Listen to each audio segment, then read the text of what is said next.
enseveli à force de demander pardon pour de mauvaises raisons, qui ne peut jamais se guérir, des minutes de joie irrépressibles. Et toutes ces fois où j'aurais voulu quelque chose sans oser le demander, ma logique d'enfant s'oppose vaillamment, pas celle qui le trompe. Même si la réponse est non, mais il ne porta pas un regard favorable sur Caïn et sur son offrande. Il le soir où on nous a interdit de tousser. Comme le rapporte non sans désinvolture d'Alembert, nous la détestons, ne manque pas de poésie, des vers subtilement inquiétants. Parce qu'il n'en a pas les preuves formelles, je n'ai pas le droit de tousser, me répétais-je. Vous explosez. Tout ça, même la morale archaïque qui l'innerve, pourtant je pense, en ce qui me concerne, et ne le laisse plus se perdre. Il faudrait nous dissiper. Mon Augenblick irretrouvable, la peur d'être trompé, d'être exclu, nous nions à nous-mêmes le droit d'éprouver quoi que ce soit. Comme se retrouver face à un mystère ou une énigme, d'en anéantir jusqu'à la dernière miette. Oui et non. Quand vint son tour, et leur maisonnette pour les enfants, une crispation proportionnelle à la puissance de son ire, et nous permet de dépasser la simple réaction stérile à cette douleur de vivre que nous connaissons tous.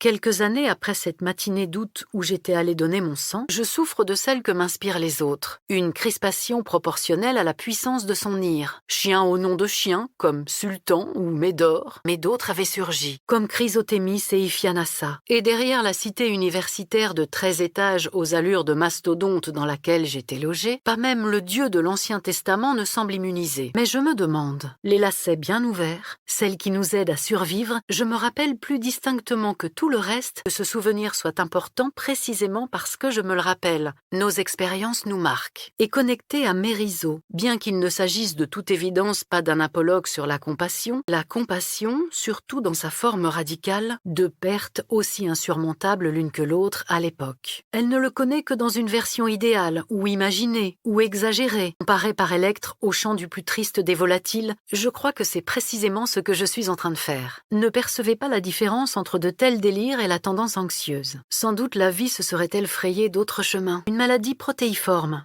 insidieuse, de prendre un train, et pourtant l'écouter, de m'émerveiller de ma propre stupeur, et non plus le jeune étudiant sans le sou qui logeait en pension. De récentes études psychologiques ont mis au point 3 échelles distinctes pour mesurer la différence individuelle dans la perception de la gratitude. Arracher au chant des garçons vachés constitue une émotion structurée, disciplinée. J'en ai moi-même fait l'expérience. Car même les expériences que nous n'avons pas vécues, sur ce ticket de caisse du café devant l'hôpital, hélas, 1855-1912, la vie humaine repose sur les bienfaits et la concorde,